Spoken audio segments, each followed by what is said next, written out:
Acho que é um crime de lesa pátria, né? Todo processo que envolve a destruição de uma empresa tem vários fatores contribuintes. Então, um crime de lesa pátria. Toda vez que você destrói uma empresa, tem vários fatores contribuintes. O processo de destruição da Varig, ele começou com congelamento tarifário no governo Sarney. Não acredito que o presidente Sarney, à época, tivesse nada contra a empresa, mas aquele congelamento foi uma catástrofe, porque no transporte aéreo você não consegue, de maneira nenhuma, encontrar alternativas de subsistência, quando os teus custos, principalmente, são em moeda estrangeira. E você não consegue, obviamente, adequar os teus custos à tua receita. Além disso, você teve, naquele governo, várias crises econômicas. Depois disso, você teve o governo Collor, onde, no governo Collor, existia claramente uma intenção de favorecer a VASP. Paralelamente, se abriu o mercado para a VASP Transbrasil, para concorrer no mercado internacional, o que rasgava dinheiro a todo momento, levou as duas empresas à falência, prejudicou muito a receita da Varig, operações da Varig que eram rentáveis nos hubs internacionais passaram a não ser mais rentáveis, não tinha nenhum sentido você ter um voo para Bruxelas, nenhum sentido. O voo normal era você ir para Paris e dali você pegar uma outra empresa para Bruxelas. A mesma coisa, um voo direto para a Áustria, nenhum sentido. Você iria para a Alemanha, para Frankfurt e dali você pegaria o voo, e assim sucessivamente. Então essas empresas no mercado, elas destruíram a receita delas e as receitas da Varig. E isso, obviamente, foi uma coisa provocada pelo governo. Além disso, houve uma medida por parte do Canhedo à época de paralisar o fornecimento do recurso para o Aeros, que era o fundo de pensão, e que provocou um aumento enorme do risco Varig e do custo para você pegar empréstimos.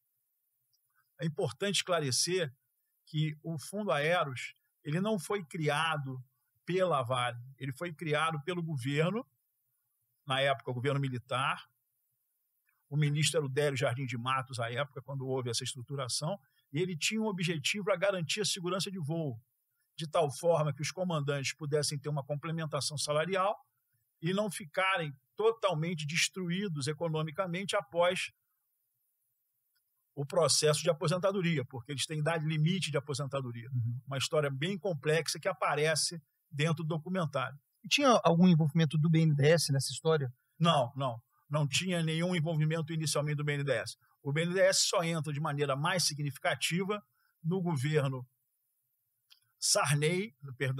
no governo Fernando Henrique e no governo do PT, no governo Lula e no governo Dilma, né?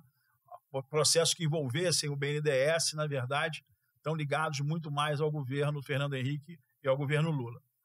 O que acontece em termos de ajuda governamental à Varig de maneira significativa foi no governo Itamar Franco, quando o governo Itamar entendia que a Varig era estratégica para o Brasil e ele forçou o Banco do Brasil a fazer empréstimos para a Varig com garantia e isso deu um fôlego para a Varig. E na visão dele, o governo que iria suceder faria efetivamente o acordo em relação à ação de defasagem tarifária.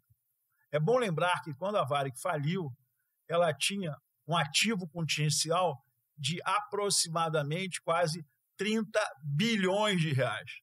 Então, é um crime de lesa pátria você deixar uma empresa que tem um ativo contingencial de 30 bilhões de reais. A Varig ganhou todas as ações envolvendo o processo de defasagem tarifária. Além disso, você tinha as ações envolvendo ICMS de combustível, você tinha a situação do ato aero e você tinha também a ação que envolvia o Aeros, com o processo de paralisação de maneira absurda, quando não existia nenhuma base atuarial para a contribuição das empresas para o Aeros. Então, a história é muito longa e é fundamental que vocês assistam o documentário, porque isso serve de exemplo para o Brasil, de tudo de errado que acontece no relacionamento que envolve as empresas e muitas vezes os governos, que têm muitas atitudes nada republicanas. Sim. Por favor. Posso acrescentar uma coisa? Por favor. Só para você entender a dimensão dessa loucura que a gente vive, isso que ele falou da defasagem tarifária, era aquele processo que o governo determinava um aumento, a empresa pedia um aumento, o governo determinava um aumento menor, e a empresa tinha que engolir aquilo. arcando com os prejuízos que isso acarretava, né? Bem, não foi só a Varig que entrou com o processo, a Transbrasil entrou.